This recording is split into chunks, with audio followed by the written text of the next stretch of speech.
시청자 여러분 안녕하십니까? 이슈를 더 쉽게 풀어드리는 더 뉴스 시작합니다. 윤석열 대통령이 대우조선 협력업체 파업 사태와 관련해서 어제까지 기다릴 만큼 기다렸다며 공권력 투입 가능성을 내비쳤었는데 오늘은 답을 하지 않겠다면서 말을 아끼고 있습니다. 또 어제는 스타 장관 이야기까지 나왔었죠. 급락한 지지율 재고 노력일까요? 잠시 뒤 여야 의원 모시고 짚어보겠습니다. 우리 기술로 만든 국산 초음속 전투기 KF-21이 어제 시험 비행을 성공적으로 마쳤습니다. 세계에서 8번째 성공인데요. 우리 한국형 전투기의 과제와 또 미래에 대해서 짚어봅니다. 먼저 오늘의 주요 뉴스부터 보시겠습니다. 대우조선 협력업체 노동자 파업과 관련해 공권력 투입 가능성이 높아지면서 긴장감이 고조되고 있습니다. 현장에서는 파업을 지지하는 집회와 파업 철회를 촉구하는 집회가 동시에 열리고 있습니다. 한 달 넘게 개점 휴업 상태였던 21대 하반기 국회가 본회의를 열고 민생경제안정-특별위원회 구성 결의안을 통과시켰습니다. 교섭단체 대표연설에 나선 박홍근 민주당 원내대표는 대통령 권력의 사유화가 반드시 대가를 치르게 될 것이라며 대정부 공세를 이어갔습니다. 코로나19 신규 확진자가 이틀 연속 7만 명대를 기록한 가운데 전주의 한 고등학교에서는 100명이 넘는 학생이 동시에 감염이 됐습니다. 정부는 임시선별검사소를 확대하고 요양병원은 비접촉 면회만 허용하는 등의 추가 방역 대책을 내놨습니다. 미국 정부가 인신매매 방지 노력과 관련한 우리나라의 등급을 20년 만에 하향 조정했습니다. 우리 정부가 외국인 인신매매에 장기 대책을 마련하지 않았다는 것 등을 이유로 들었습니다. 해양경찰이 주관하는 수상구조사 시험이 수심 1m에 불과한 수영장에서 치러져 논란이 일고 있습니다. 물에 빠진 사람을 구조하는 능력을 평가하는 시험인데 부실평가 지적이 일고 있습니다. 프랑스 파리 낮 기온이 40도를 넘어서는 등 유럽 곳곳에서 기록적인 폭염이 계속되면서 인명피해와 산불이 이어지고 있습니다. 세계 기상기구는 유럽 전역에서 벌어지는 이런 폭염 현상이 다음 주 중반까지는 이어질 걸로 예상했습니다. 대우조선 협력업체 노동자 파업이 50일 가까이 진행이 되고 있습니다. 공권력 투입 가능성이 제기되고 있는 상황에서 파업 지지 집회와 이 파업을 철회하라는 집회가 사내외에서 잠시 뒤에 열릴 예정입니다. 현장에 나가 있는 취재기자 연결합니다. 오태인 기자. 네, 경남거제 대우조선해양입니다. 네, 잠시 뒤에 금속노조 총파업 대회가 대우조선해양 이 정문에서 열린다고요? 네, 그렇습니다. 대우조선해양 정문에서 총파업 대회가 열립니다. 이번 대회는 서울과 거제 두 곳에서 열리는데요. 거제에는 금속노조 조합원이 조금씩 모이고 있습니다. 민주노총은 거제 대회에 6천 명 정도가 참석한다고 밝혔습니다. 총파업 대회에서는 하청 노동자 파업을 지지하는 투쟁사에 이어 대우조선 정문에서 서문까지 행진을 벌일 예정입니다.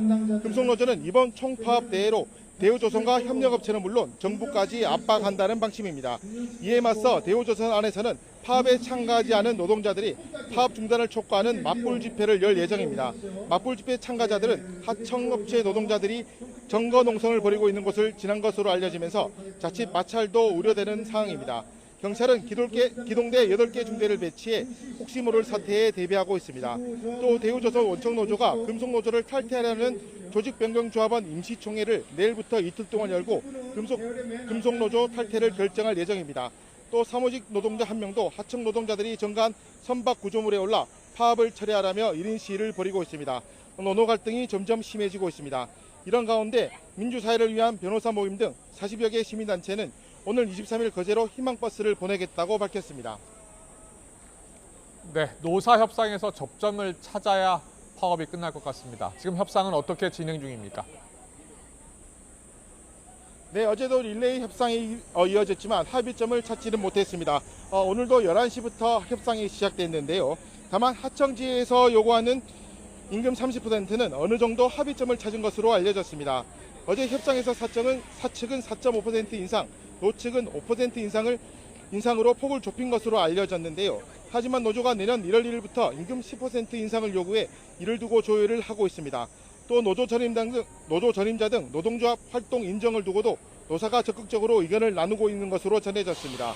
금속노조 거제 통영고성 조선하청지회 조합원들은 지난달 20일부터 점거 농성을 이어왔습니다. 독에서 배를 만들어 하나씩 내보내야 하는데 점거로 작업에 차질이 생겼고 독에 있는 다른 배도 나가지 못하는 상황입니다. 독을 운영하는데 인건비 등을 포함하면 하루 300억 정도 듭니다. 점거 농성도 한 달 가까이 되어 가니까 피해액은 계속 커지고 있습니다. 이에 따라 노사가 합의를 하더라도 파업으로 인한 손실을 두고 손해배상 문제도 걸림돌이 될 전망입니다. 파업 사태가 장기화하자 정부도 공권력 투입을 시사했습니다. 자칫 인명피해까지 우려되는 가운데 노사협정이 합의점을 찾을지 주목됩니다. 지금까지 대우조선해양에서 YTN 오태인입니다. 코로나19 재유행으로 신규 확진자가 이틀째 7만 명대 나왔습니다. 정부는 유행 확산세가 예상보다 빠르다면서 확진자 30만 명 발생에 대비한 추가 방역 대책을 발표했습니다. 취재기자 연결합니다. 신현준 기자. 네, 신현준입니다. 오늘도 일주일에 2배씩 느는 더블링 현상이 이어지고 있다고요? 네, 오늘 0시 기준 신규 환자는 76,402명입니다. 어제 발표보다 2,800명 넘게 늘면서 이틀째 7만 명대를 기록했습니다. 신규 확진자 수는 지난 4월 27일 이후 12주, 즉 84일 만에 최다입니다. 일주일 전보다는 1.9배, 2주 전과 비교하면 3.9배 증가하면서 일주일에 약 2배씩 느는 더블링 현상이 3주째 이어지고 있습니다. 유형별로 보면 국내 발생이 75,973명, 해외 유입이 429명입니다. 해외 유입 확진자는 코로나 발생 이후 역대 최다인데 전 세계적으로 BA.5 변이 확산에 따른 영향으로 풀이됩니다. 위중증 환자는 5명 증가한 96명으로 세 자릿수에 가까워졌습니다. 코로나19 사망자는 12명 발생해 누적 사망자는 24,777명입니다. 네, 정부가 다음 달 중순 하루 최대 확진자 30만 명을 대비해서 병상 4,000개를 더 확보하기로 했죠? 네, 정부는 일주일 전인 지난 13일 재유행 변이의 정점을 다음 달 중순, 확진자는 20만 명으로 예상한 방역 대책을 발표했는데요. 확산세가 예상보다 빠르고 정점 시기의 확진자도 30만 명으로 늘어날 것으로 보인다며 확진자 30만 명 발생에 대비한 추가 대책을 발표했습니다. 먼저 병상 확충인데요. 현재 치료 병상은 5,500여 개이고 병상 가동률은 25.5%로 여유가 있는 상황입니다. 하지만 확진자 14만 6천 명까지만 대응이 가능해 확진자 30만 명에 대비해서 병상 4천여 개를 추가 확보하기로 했습니다. 또 이를 위해 오늘 선제적으로 병상 1,435개에 대해 행정명령을 발동한다고 밝혔습니다. 진단검사 수요 증가에 대비해서는 오늘부터 보건소의 선별진료소 운영 시간을 밤까지로 연장하고 주말과 휴일에도 운영하기로 했습니다. 또 현재 전국에 4곳뿐인 임시선별검사소를 수도권에 55개, 비수도권 15개 등 70개로 대폭 늘리기로 했습니다. 진단키트도 오늘부터 9월 말까지는 48,000개 모든 편의점에서 판매할 수 있도록 판매업 신고를 한시적으로 면제했습니다. 또 요양병원과 시설, 정신병원 종사자를 대상으로 일주일에 한 번씩 PCR 검사를 하고 그동안 허용했던 접촉 면회를 금지하고 대신 비접촉 면회만 허용하기로 했습니다. 정부는 아울러 원스톱 진료기관을 현재 6,500개에서 10,000개까지 늘리고 패스트트랙 적용 대상을 기저질환자와 정신병원, 장애인 시설 입소자까지 확대하고 치료제 94만 명분을 추가 도입하는 대책도 내놨습니다. 지금까지 사회 2부에서 YTN 신현주입니다. 이번에 재유행하고 있는 코로나19 전파력이 매우 높은 것으로 전해졌는데요. 실제로 수학여행을 다녀온 고등학교에서 집단 감염이 발생했습니다. 무려 110명이 감염이 됐습니다. 또 확진 이후 입원 치료를 받던 초등학생이 숨지기도 했습니다. 취재기자 연결합니다. 오정권 기자. 예, 전국부 전주지국입니다. 네, 우선 수학여행을 갔던 고등학생들 코로나19에 집단 감염됐다고요? 네, 전라북도 전주에 있는 한 고등학교에서 일어난 일인데요. 1학년, 2학년 학생들이 지난 12일부터 15일까지 3박 4일간 제주도로 수학여행을 갔습니다. 이후에 집단으로 확진 판정을 받은 건데요. 1학년, 2학년 학생 전체가 400여 명 정도 되는데요. 현재까지 확인된 확진자는 110명이 넘습니다. 보통 아시다시피 고등학생들은 1학년 때 수학여행을 가는데요. 이 학교는 지난해 수학여행을 가지 못했던 2학년까지 포함해서 이번에 수학여행 일정을 꾸렸다고 합니다. 출발 전부터 10명 넘는 학생이 확진 판정을 받았지만 학교는 그대로 제주 여행 일정을 진행한 것으로 확인됐습니다. 제주 현지에 가서도 계속해서 확진자들이 잇따랐는데 그때마다 학교는 해당 확진자들만 집으로 귀가시키는 방식으로 3박 4일의 모든 일정을 모두 마쳤습니다. 전체 일정을 취소하기에는 항공편 등 교통편을 다시 구하기가 어렵다는 이유 때문이었습니다. 학교 측은 일부에서 제기하는 부실 대응 지적에 대해서 해명을 했는데요. 학교 측 관계자는 YTN과의 통화에서 실내외에서 학생들에게 마스크 착용 등을 주의를 시켰고 또 전체 학생을 4개 팀으로 나눠서 일정을 지냈다 이렇게 말했습니다. 어쨌든 상황이 이렇게 되자 해당 학교는 애초 내일부터로 예정이 됐던 여름 방학을 하루 앞당겨서 오늘부터 시작했습니다. 네, 안타까운 일도 발생했습니다. 세종에서는 초등학생 확진자가 입원 치료 중에 숨졌다고요. 네, 세종시는 지난 토요일입니다. 16일에 한 종합병원에서 코로나19에 확진이 된 8살 A양이 숨졌다 이렇게 밝혔습니다. 지난 14일 동네 병원에서 신속 항원 검사로 확진이 된 지 사흘 만입니다. 확진 이후에 고열 증세를 보인 A양은 종합병원에서 입원 치료를 받아왔습니다. 숨진 학생은 특별한 기저질환은 없었고요. 백신 접종은 하지 않았던 것으로 현재 파악이 됐습니다. 세종시는 의료진으로부터 코로나19로 인한 다발성 장기 부전이 사망 원인으로 보인다는 소견을 받았다고 전했습니다. 지금까지 전주지구에서 전해드렸습니다. 밥상 물가가 급등하자 정부가 7개 수입 생활필수 품목에 대해 오늘부터 0% 할당 관세를 적용했습니다. 수입 가격을 낮추는 효과가 있는데 쇠고기에도 처음으로 적용됐습니다. 할당 관세가 적용되는 축산물 수입 통관 점검 현장 연결합니다. 이승윤 기자. 네, 경기도 용인시 축산 검역 시행장에 나와 있습니다. 네, 오늘부터 할당 관세가 적용되는 품목들 어떤 게 있습니까? 네, 쇠고기와 돼지고기, 닭고기 등 모두 7가지입니다. 이 밖에도 커피, 원두와 분유 등 생활 물가에 많은 영향을 미치는 품목들도 포함됐습니다. 또 식용유를 만들 때 사용할 수 있는 대두 10,000톤과 참깨 3,000톤에 대해서는 저율의 관세를 적용합니다. 관세 지원 효과는 모두 3,290억 원으로 추산됩니다. 소비자들은 다음 주쯤 돼야 유통매장에서 0% 할당 관세 적용에 따른 물가 인하 효과를 체감할 수 있을 전망입니다. 앞서 지난 3, 4, 5월에도 정부는 식용유와 돼지고기, LNG, 나프타 등 26개 품목에 대한 긴급 할당 관세를 확대 시행했습니다. 농림수산식품부 관계자들은 오늘 이곳에서 수입 통관 준비 상황을 점검하고 물가 안정에 협조를 당부했습니다. 직접 들어보시죠. 소비 감소로 인해서 우리 한우 산업까지 같이 소비가 줄어들 수 있는 그런 우려가 있었고, 그래서 어느 정도의 쇠고기에 대한 소비 수준을 저희가 유지를 시켜야 되겠다. 네, 오늘부터 0% 할당 관세가 적용되는 품목별 기대 효과는 어떻습니까? 네, 우리나라에서 쇠고기는 호주와 미국에서 90% 정도를 수입하고 있습니다.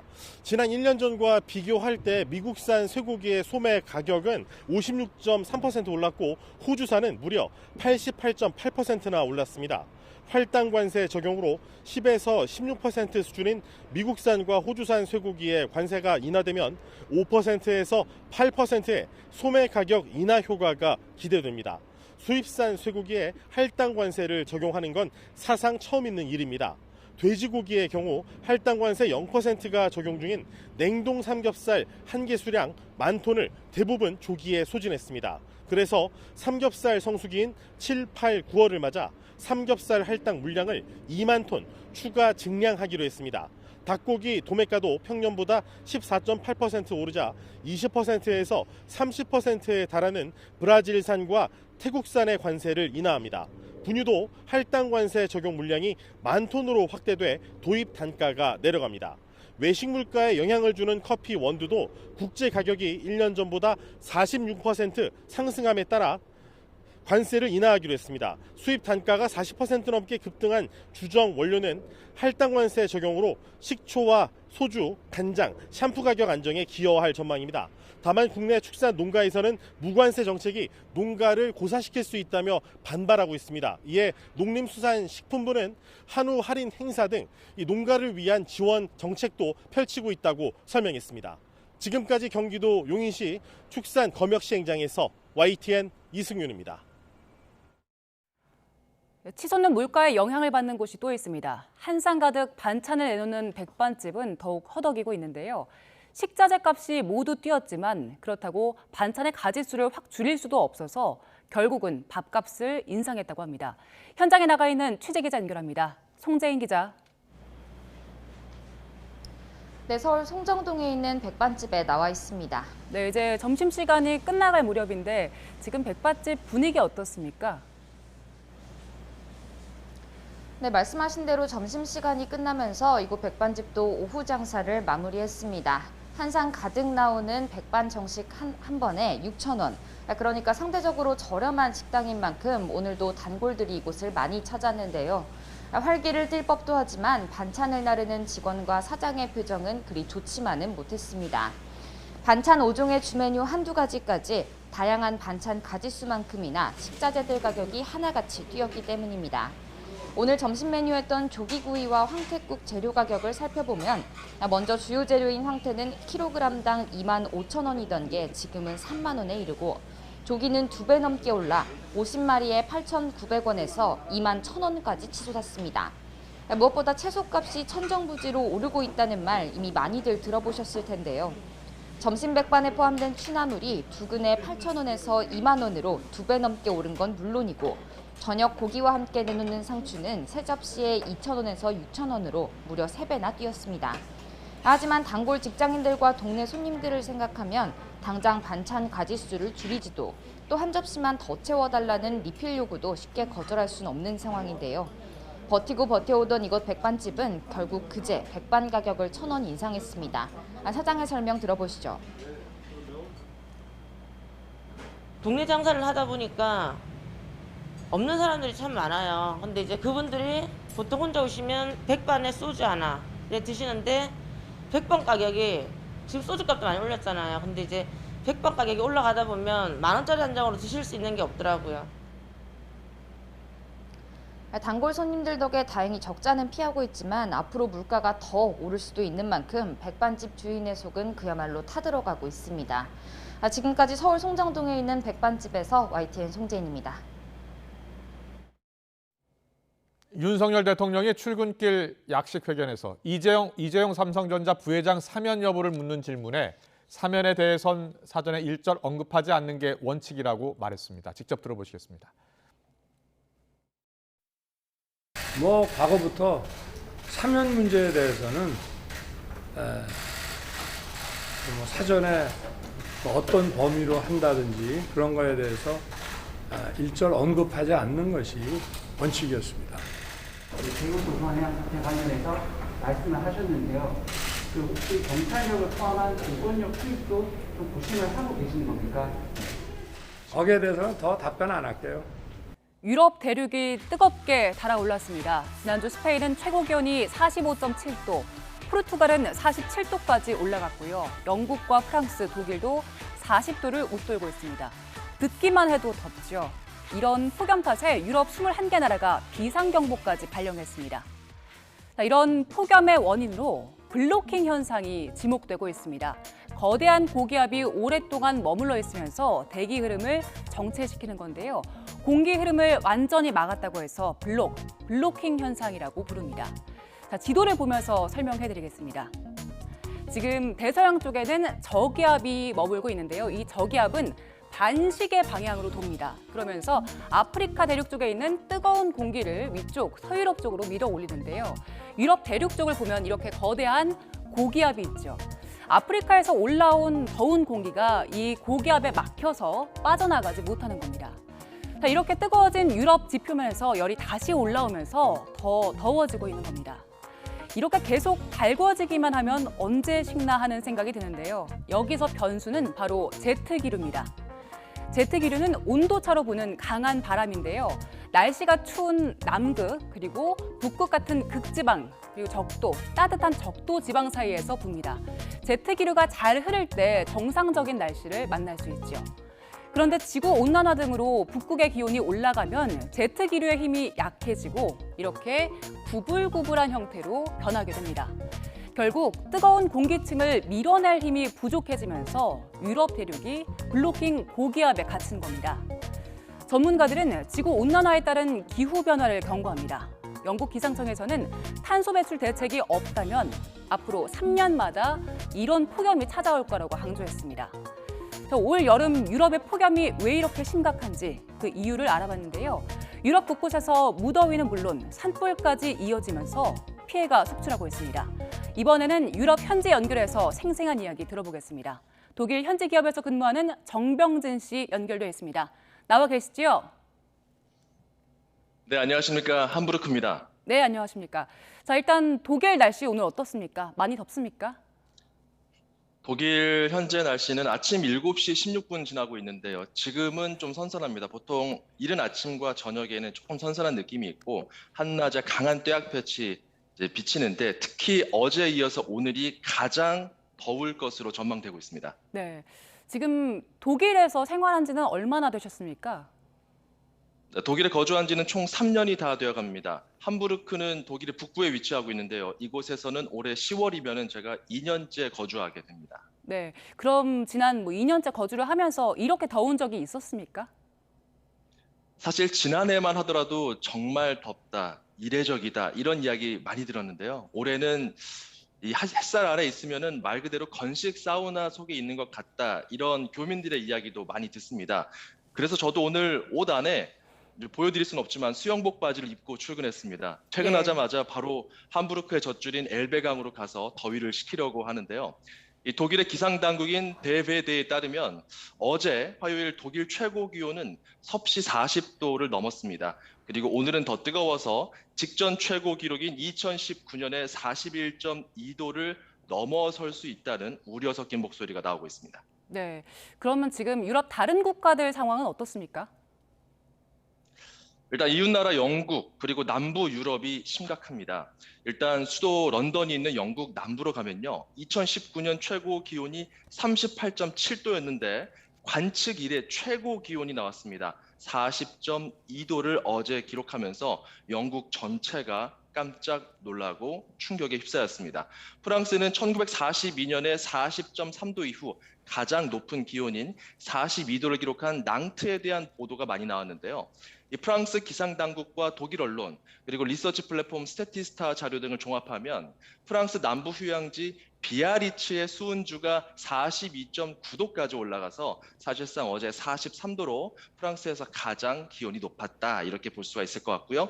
스페인과 포르투갈, 그리스와 크로아티아 그리고 터키에서는 폭염으로 인한 산불 진화가 한창입니다. 네, 산불 이야기 좀 해보겠습니다. 지금 프랑스 보르도 지역이 산불로 큰 피해를 보고 있다고 하는데 구체적으로 어떤 피해가 이어지고 있습니까? 네, 프랑스 보르도 지역으로 가보게 되면은 최근에 일단 가뭄도 있었고요. 그러면서 피해가 좀 가중됐습니다. 엎친 데 덮친 격이죠. 지난주부터 시작된 산불로 보르도 남부 지역 19,000헥타르의 숲이 소실됐습니다. 또 포르투갈의 피해 면적에 비해서는 3분의 2에 달하는 수준인데요. 이 지역 주민과 여행객 37,000여 명이 안전한 곳으로 대피한 상황입니다. 특히 보르도 외곽 지역의 대표적인 관광지인 아르카숑만은 15,000헥타르의 숲이 사라졌습니다. 휴가철 사람들이 붐비는 라테스트 드 부흐시로 가면은 여기서는 예방 차원에서 지난 18일부터 8,000여 명을 안전한 곳으로 당국이 대피시킨 상황입니다. 네, 그리고 영국은 보통 해가 귀하고 대체로 서늘한 걸로 알고 있는데 올 여름 상황은 좀 다른 것 봅니다. 얼마나 덥습니까? 네, 맞습니다. 영국 같은 경우는 아무래도 지역적인 특성이 있죠. 그리고 대대적으로 40도 이상으로 나왔던 그런 경우들이 많지가 않았습니다. 이제 영국으로 가보게 되면은 어제 정말 최고 기온이 나왔는데요. 1659년 기상 관측 시작 이래 363년 만에 최고 기온이 나온 겁니다. 런던 히드로 지역인데요. 40.2도까지 올라갔습니다. 자, 이 같은 고온 현상으로 인해서 선로가 뒤틀릴 수 있다는 위험 때문에 철도 운행에 차질이 생겼습니다. 영국 철도시설공단은 안전을 위해서 열차 속도를 줄이거나 일부 노선의 열차 운행을 아예 취소했습니다. 이 때문에 이번 주 내내 시민들이 통근에 불편을 겪고 있는데요. 영국의 철도 공사인 네트워크 레일에 따르면 영국 동부 해안 쪽 그리고 미들랜드를 따라서 주요 철도 노선도 완전히 중단이 된 상황이고요. 런던 북부로 올라가면 루턴 공항이 있습니다. 이곳은 또 열기 때문에 활주로 일부 구간이 막 부풀어 올랐습니다. 이 때문에 공항을 일시적으로 폐쇄해야 해서 화물과 여객에 굉장한 차질을 빚었습니다. 네. 날씨가 그 정도로 덥다 보니까 일부 국가에서는 폭염으로 사망자까지 나왔다고 하던데 특히 어느 지역이 심각합니까? 네, 사망자 숫자가 가장 많은 곳 역시 남부 쪽인데요. 남부 유럽의 포르투갈입니다. 포르투갈의 그라카 프라이타스 보건사무총장이 지난 18일 기준 포르투갈에서 폭염 때문에 1,063명이 사망했다고 발표했습니다. 스페인은 현재 510명이 폭염으로 사망했다고 공식 집계가 됐습니다. 카를로스 3세 국립대 보건연구소는 지난 10일부터 16일까지 총 집계한 결과 폭염으로 인한 사망자가 이렇게 510명이었다고 밝혔고요. 영국에서는 13세 소년이 강에서 수영을 하다가 숨진 것을 비롯해 16세 청소년 또 50대 중년이 요크셔 지역에서 폭염을 극복하기 위해 수영을 하다가 목숨을 잃었습니다. 예, 상황을 듣고 보니까 독일 그리고 유럽이 얼마나 더운지가 느껴집니다. 정병진 씨도 건강 유의하시고요. 오늘 말씀 고맙습니다. 네, 건강하시기 바랍니다. 감사합니다.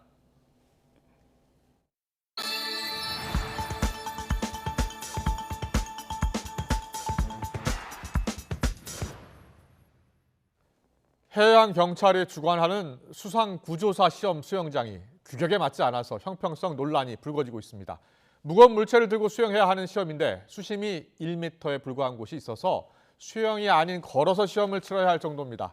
김철희 기자의 보도입니다. 서울 종로구에 있는 한 수영장.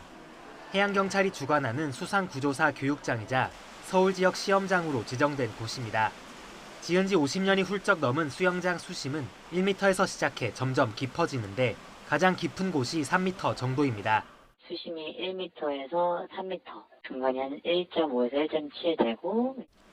시험에 참여했던 응시자들은 서울 시험장의 얕은 수심 때문에 황당한 일을 겪었다고 말합니다. 수상구조사 시험 가운데는 5kg 무게의 물체를 손에 들고 물에 닿지 않게 운반하는 익수자 운반 과목이 있습니다.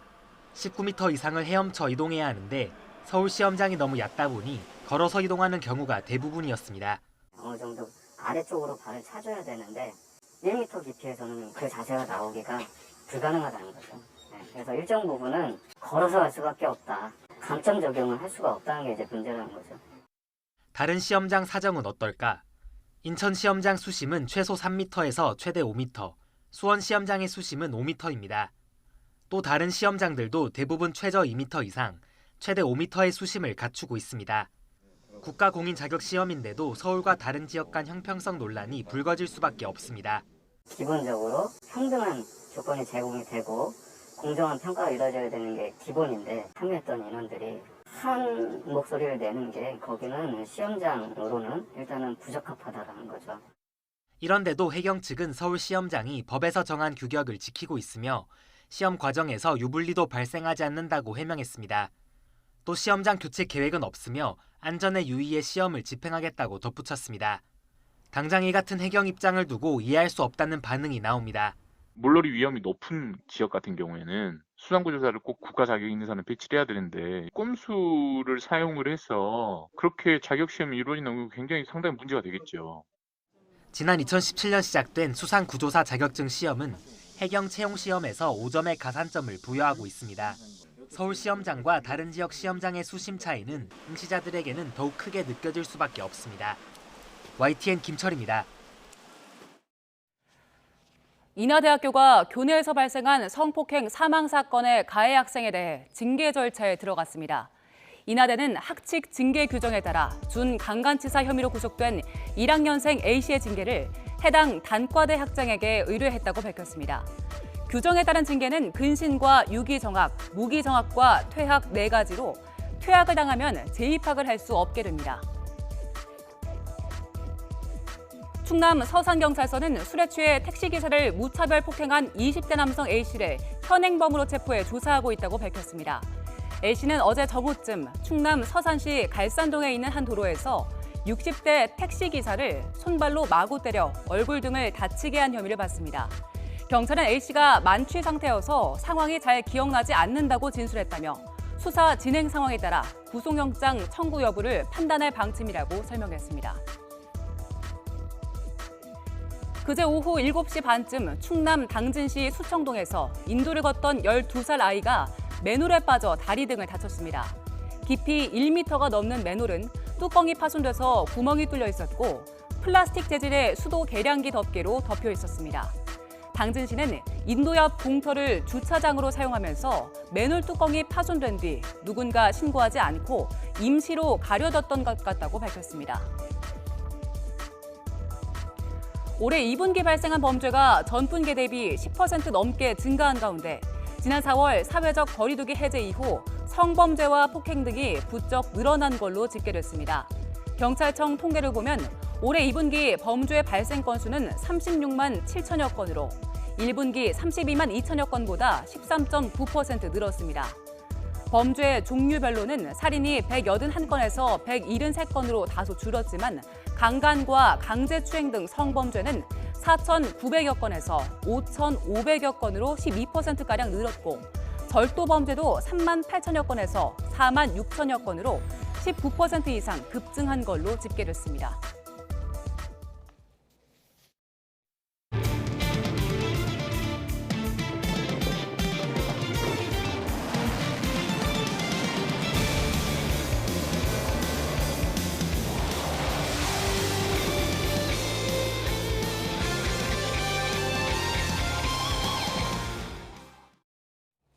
네, 어제 국산 초음속 전투기 KF-21이 성공적으로 첫 시험 비행을 마쳤습니다.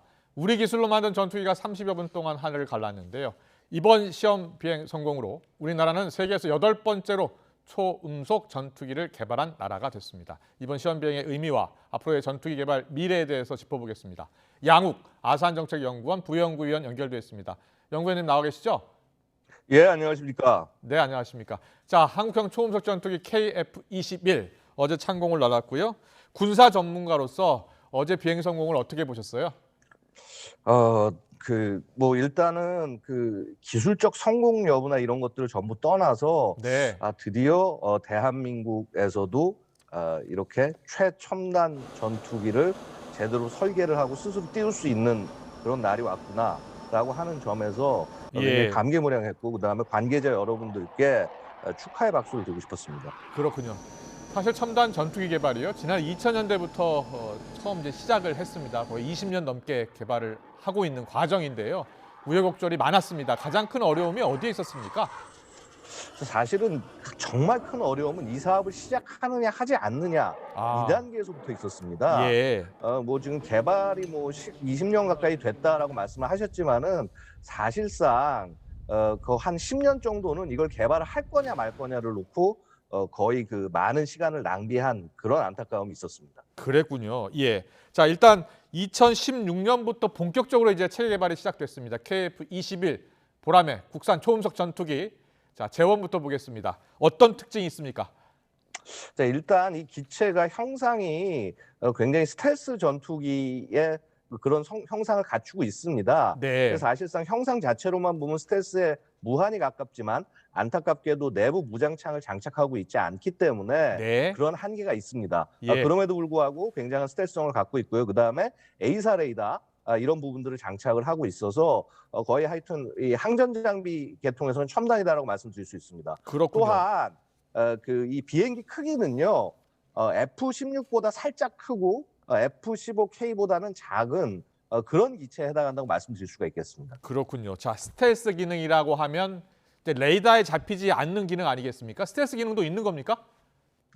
예, 제한된 스텔스 기능이라고 말씀드릴 수 있겠습니다. 네. 그래서 보통 우리가 스텔스 기능을 완성시키기 위해서는 무장이 외부에 나타나지 않고 이 기체 안쪽에 들어가 있어야 되는데 네. 그런 그 설계 대신에 약간 반매립 형식, 그러니까 이 무장이 살짝 거의 들어가지 않게 하는 그런 형식으로 해서 분명히 다른 일반 그 비슷한 그 4세대 전투기나 4.5세대 전투기들보다 다른 전투기들보다 레이더에 탐지될 확률은 훨씬 줄어들었다고 말씀드릴 수가 있습니다. 그렇군요. 무기 장착 능력, 기능도 알고 싶은데요. 무기를 어느 정도 실을 수 있는 겁니까? 자, 일단 지금 이번에 이륙할 때는 보면은 미티어라고 하는 그 사정거리가 무려 200km 되는 공대공 미사일을 4발을 장착을 하고 비행을 했습니다. 네. 자, 일단 그것은 가장 기본적인 형태가 될 것이고요. 사실 구체적으로 얼만큼의 무기를 어떤 예를 들어서 날개 쪽에 몇 개를 더 달 수 있는지에 대해서는 앞으로 시험 비행을 통해서 판단이 될 것이지만은요. 네. 한 7.7톤 가량의 무장을 더 장착할 수 있다. 그래서 상당히 뭐라고 그럴까, 해당 급에서 준수한 성능을 보여준다고 말씀드릴 수 있습니다. 그렇군요. 자, KF-21 아직 완성 단계는 아니잖아요. 시험 비행도 더 많이 해야 되고요. 언제쯤 우리 부대에 배치될 수 있는 겁니까? 시험 비행은 이제 앞으로 4년을 실시를 해야 됩니다. 예. 2,000회 정도 비행을 해야 되는데요. 그렇게 이제 2026년에 그래서 체계 개발이 완료되고 나면은 뭐 이래저래 수정을 하고 해서 한 28년부터 양산이 들어가서 한 2030년대 초반, 뭐 31년 요런 때부터 아마 많은 기체들이 실전 배치들이 어느 정도는 되어 있는 상황이 되지 않을까. 아마 2028년 정도부터 빠르면은 부대에 들어갈 수 있지 않을까 예상이 됩니다. 그렇군요. 6년 뒤부터 생산이 가능하다. 이제 우리 군도요.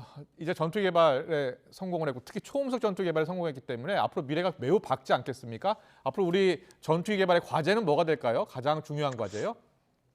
예, 사실은 지금 이 전투기가 미래 전투기 시장에서 어떤 위치를 차지할지 조금은 의문이 있습니다. 왜냐하면은 완전히 스텔스기로 넘어가고 있는 그런 상황이 되고 있는데 약간 지금 우리 내부 무장창 같은 것들이 장착이 안 돼 있다거나 뭐 혹은 좀 비행기가 덩치가 좀 굉장히 사실은 좀 큰 편에 속한다거나 그런 몇 가지 좀 그러니까 뭐라고 그럴까, 시장에서의 좀 어떻게 하면 내 위치가 독특한 위치가 될 것인가, 그런 부분들을 좀 노려야 될 것이고요. 그다음에 지금 이 기체에 만족하지 말고 예를 들어서 아까 잠깐 말씀드렸지만 스텔스 성능을, 내부 무장창이나 이런 것들을 만들어서 스텔스 성능을 완성시켜서 좀 더 완성된 제품으로 세계 시장에 도전한다면 좋은 성과가 있지 않을까, 뭐 이렇게 긍정적인 기대를 해보겠습니다. 알겠습니다. 지금 세계적으로는 8번째 초음속 전투기를 개발한 나라가 됐는데요. 선진국에서 기술 이전 잘 안 해주잖아요. 예, 그렇습니다. 네. 뭐 사실 이제 초음속 제트기로 치면은 8번째가 아니라 한 뭐 10번째, 11번째 될 겁니다. 지금 아마 8번째라고 표현한 거는 4.5세대 수준의 첨단 전투기로 봤을 때 8번째다라고 이제 말씀드릴 수가 있는 것이고요. 분명히 기술 이전이 안 되는 측면들을 극복하기 위해서 우리가 이런 독자 기체를 개발한 부분도 있지만은요. 더 중요한 것은 대한민국이 스스로 만든 어떤 정밀 타격들, 무장들 이런 것들을 장착을 함으로써 유지 운용 비용을 굉장히 낮추고 그래서 또 우리 군이 원하는 대로 마음대로 개조할 수 있는 그런 장점이 있다라는 것이죠. 알겠습니다. 지금 우리 보라매 KF-21 4.5세대 전투기라고 표현을 하는데요. 6세대 전투기 개발에 선진국들은 나섰다고 하더라고요. 어떤 차이점이 있고 어떤 과제가 남아 있는 겁니까? 예, 일단 5세대 전투기는 이제 완전한 스텔스 성능, 그다음에 상황인식 능력들이 이제 그러니까 전장을 전부 들여다볼 수 있는 능력이 돼 있는 건데요. 6세대가 되면 아직은 정확히 어떤 형태가 될 거라고 나온 것은 아닙니다만 유무인 동시에, 그러니까 조종도 할 수 있지만 무인으로는 알 수 있고, 그다음에 기체들 간에 계속적으로 그런 네트워크 연결성 같은 것들이 굉장히 빨라지고 뭐 이런 미래들이 지금 그려지고 있지 않나 생각이 됩니다. 그래서 결국은 그런 미래 전장을 대비할 수 있는 항공기로 지금 KF-21을 바탕에서 발전시킬 필요가 있지 않나 생각이 듭니다. 네, 우리나라가 전 세계 이제 방위산업 강국으로 떠오르고 있습니다. 자주포도 수출하죠. T-50 훈련기도 수출하고 있습니다. 앞으로 국내 방산기술 수출이 더욱 증가할 것 같은데요. 어떻게 전망하세요? 일단은 지금 이 우크라이나 전쟁의 흐름으로 인해서 유럽의 이 방산 시장이 지금 기회가 열리고 있고요. 특히나 폴란드가 굉장히 대한민국에서 많은 무기 체계를 사갈 것으로 거의 지금 확신을 하고 있습니다. 하지만은 이런 부분들에 만족해서는 안 될 것이고요. 결국은 해외에서 K9 이런 부분들을 많이 사가고 믿는 것은 그만큼 대한민국에서 많이 생산을 하고 그다음에 운용을 함으로써 그런 경험들을 쌓았기 때문이라고 할 수 있겠습니다. 그래서 뭐 무기 체계를 최첨단으로 만드는 것도 중요하겠습니다만 그런 무기 체계를 가지고 굉장히 훌륭한 어떤 전술들을 개발해서 그래서 정말 저 무기 체계로 들고 싸웠을 때 최고의 성과를 낼 수 있겠구나라고 하는 확신을 줄 수 있는 것이 아마도 더 중요한 일이 아닌가 생각이 됩니다. 네, 알겠습니다. 오늘 말씀 정말 잘 들었습니다. 미국 외교안보 전문 매체도 한국의 KF-21 개발 성공을 아주 비중 있게 전하고 있습니다. 지금까지 군사 전문가 양욱 아산정책연구원 부연구위원과 함께했습니다. 잘 들었습니다. 고맙습니다. 감사합니다.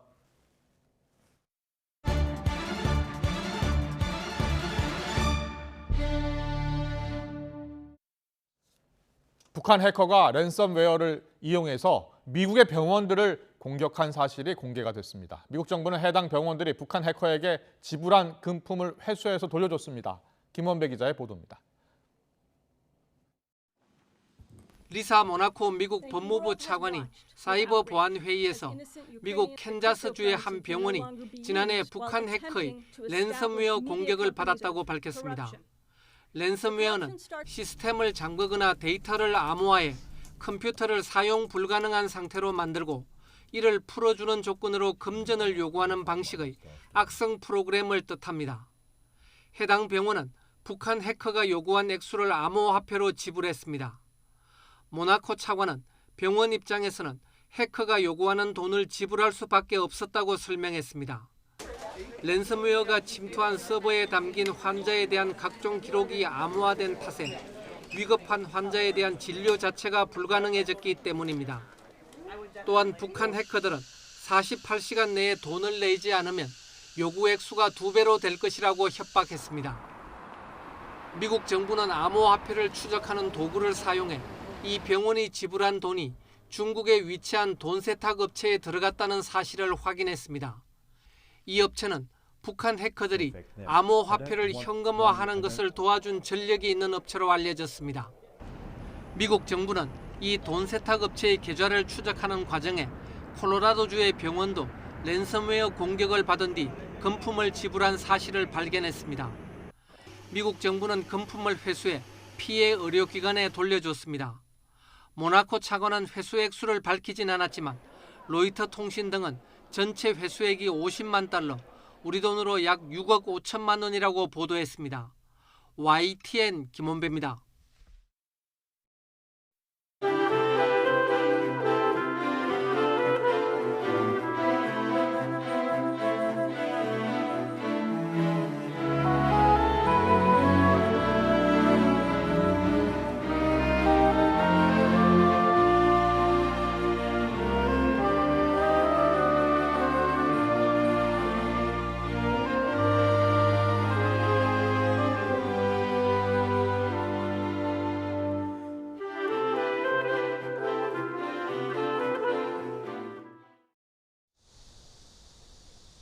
오늘도 무더위의 기세가 만만치 않습니다. 폭염주의보가 내려진 남부지방은 대구가 34도까지 치솟는 등 찜통더위가 기승을 부리고 있고요. 현재 서울 기온도 30도를 웃돌고 있습니다.